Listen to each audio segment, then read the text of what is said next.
क्षेत्रवासियों की यही पुकार, पहले रोड फिर सरकार।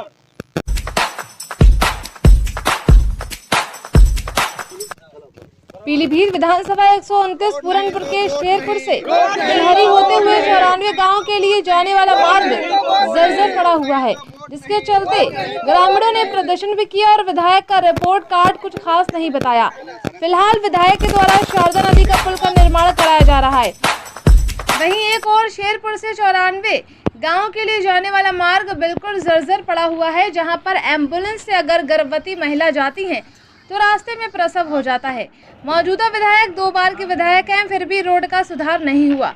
शिक्षा व्यवस्था की विकास नहीं बताई और चिकित्सा की अगर बात की जाए तो वो भी कुछ खास नहीं बताई। कहा कि अगर रोड नहीं तो वोट नहीं हो करके नारे लगा।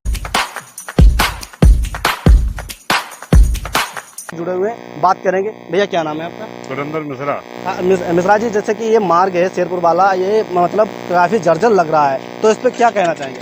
इसको बनवाया जाए जल्द से जल्द।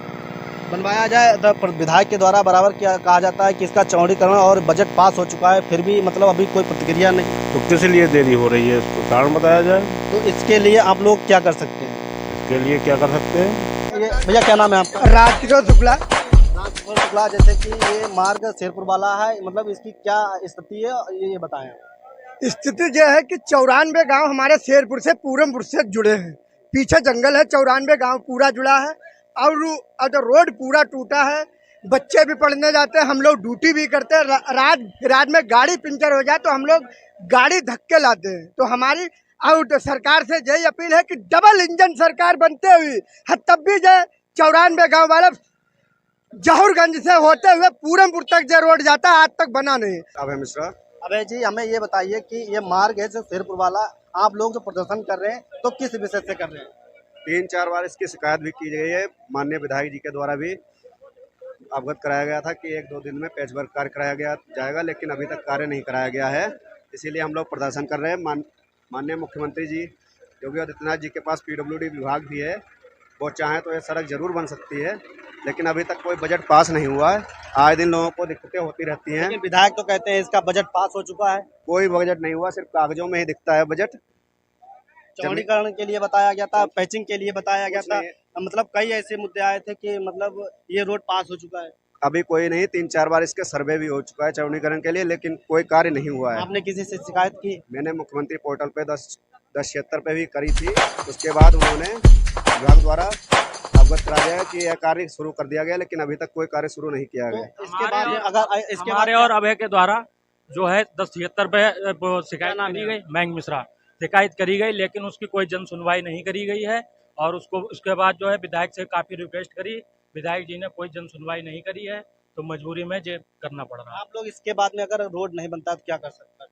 तो बड़े स्तर पर धरना प्रदर्शन करेंगे, SDM ऑफिस जाकर मुख्यमंत्री को ज्ञापन सौंपेंगे। आज से 3 महीने पहले हमारी जेई अनुपमा जी से बात हुई थी, तो उन्होंने हमें आश्वासन दिया था कि इसको हम चौड़ाई करने में तो ले ही नहीं सकते क्योंकि इसमें बहुत ज़्यादा टाइम लगेगा, लेकिन इसका हम पैचिंग कार्य शुरू करा देंगे। उन्होंने मुझे आश्वासन दिया था, लेकिन इस पर कोई भी कार्य नहीं हुआ है और बहुत ही हम लोग निराश हैं, क्योंकि इतना सब कुछ करने के बावजूद भी सरकार सुन नहीं रही है।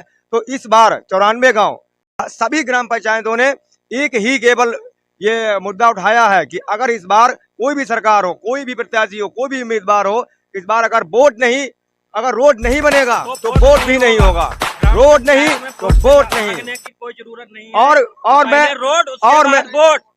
और मैं आपके माइक के और आपके चैनल के माध्यम से कहना चाहूंगा, वर्तमान सरकार का विधायक हो, प्रत्याशी हो, या कोई अन्य सरकार का प्रत्याशी या कोई भी सरकार आए, हम ग्राम पंचायत बिलहरी में उसको घुसने को जब तैयार करेंगे जब तक इससे पहले रोड नहीं बनेगा।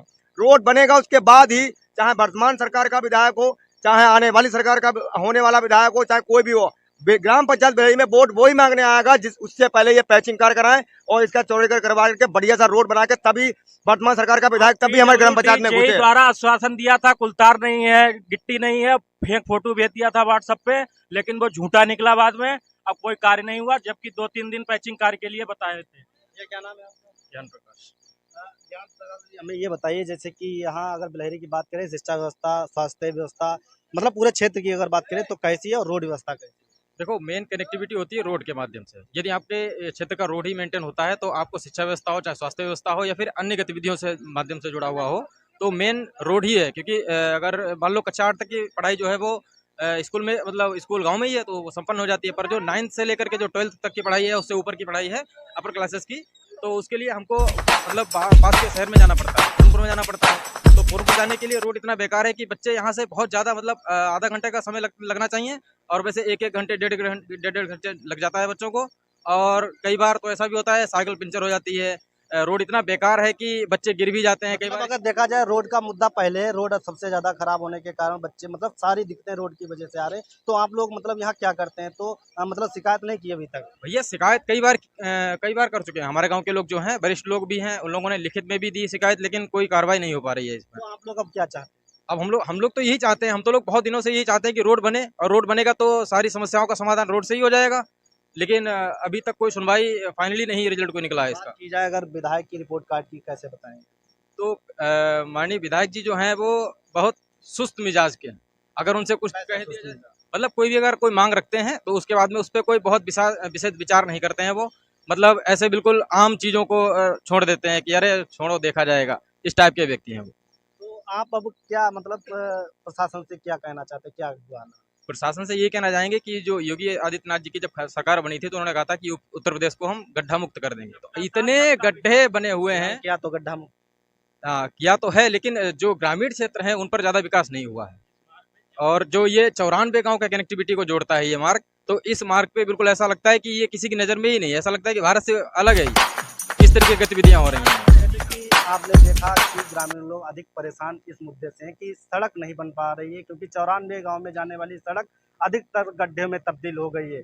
सड़क की वजह से कह रहे हैं कि अगर सड़क नहीं तो वोट नहीं, अगर सड़क नहीं बनी तो अब की बार गांव में वोट नहीं दिया जाएगा, किसी भी नेता को अंदर गांव में प्रवेश करने के लिए अनुमति नहीं दी जाएगी। अब देखना ये होगा कि ये इस रोड का जो कि नवीनीकरण होता है या नहीं। फिलहाल देखते रहे यूपी बोर्ड समाचार, पीलीभीत, अमित पाल।